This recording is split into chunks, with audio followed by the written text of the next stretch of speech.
ہیں رسول اللہ صلی اللہ علیہ وآلہ وسلم نے فرمایا تمام اعمال کا دار و مدار نیتوں پر ہے، ہر شخص کو وہی کچھ ملے گا جو اس نے نیت کی، بس جس شخص کی ہجرت اللہ اور اس کے رسول کی خاطر ہوئی تو اس کی ہجرت اللہ اور اس کے رسول صلی اللہ علیہ وآلہ وسلم کی خاطر، اور جس کی ہجرت حصول دنیا یا کسی عورت سے شادی کرنے کی خاطر ہوئی تو اس کی ہجرت اس کی خاطر ہے جس کی خاطر اس نے ہجرت کی۔ مشکات المصابیح حدیث نمبر 1۔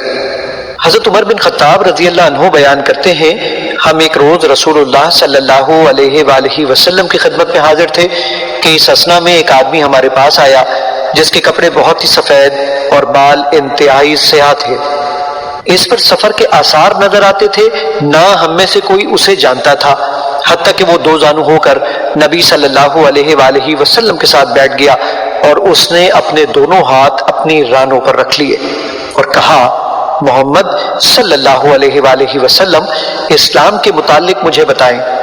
آپ صلی اللہ علیہ وآلہ وسلم نے فرمایا اسلام یہ ہے کہ تم گواہی دو کہ اللہ کے سوا کوئی معبود برحق نہیں اور یہ کہ محمد اللہ کے رسول ہے، نماز قائم کرو، زکوٰۃ ادا کرو، رمضان کے روزے رکھو اور اگر استطاعت ہو تو بیت اللہ کا حج کرو۔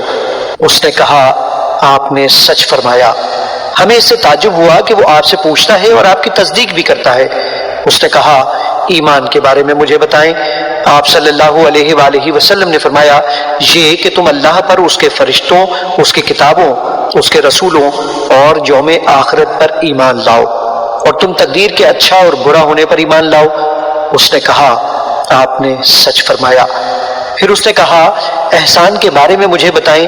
آپ صلی اللہ علیہ وآلہ وسلم نے فرمایا یہ کہ تم اللہ کی عبادت اس طرح کرو گویا تم اسے دیکھ رہے ہو، اور اگر تم اسے نہیں دیکھ سکے تو وہ یقیناً تمہیں دیکھ رہا ہے۔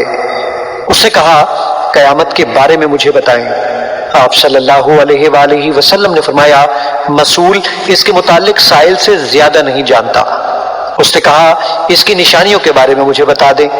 آپ صلی اللہ علیہ وآلہ وسلم نے فرمایا یہ کہ لونڈی اپنی مالکہ کو جنم دے گی، اور یہ کہ تم ننگے پاؤں، ننگے بدن، تنگ دست بکریوں کے چرواہوں کو بلند و بالا عمارتوں کی تعمیر اور ان پر فخر کرتے ہوئے دیکھو گے۔ عمر رضی اللہ عنہ نے فرمایا پھر وہ شخص چلا گیا، میں کچھ دیر ٹھہرا، پھر آپ صلی اللہ علیہ وآلہ وسلم نے مجھ سے پوچھا عمر کیا تم جانتے ہو سائل کون تھا؟ میں نے عرض کیا اللہ اور اس کے رسول بہتر جانتے ہیں۔ آپ صلی اللہ علیہ وآلہ وسلم نے فرمایا وہ جبریل علیہ السلام تھے، وہ تمہیں تمہارا دین سکھانے کے لیے تمہارے پاس تشریف لائے تھے۔ مشکات المصابیح حدیث نمبر 2۔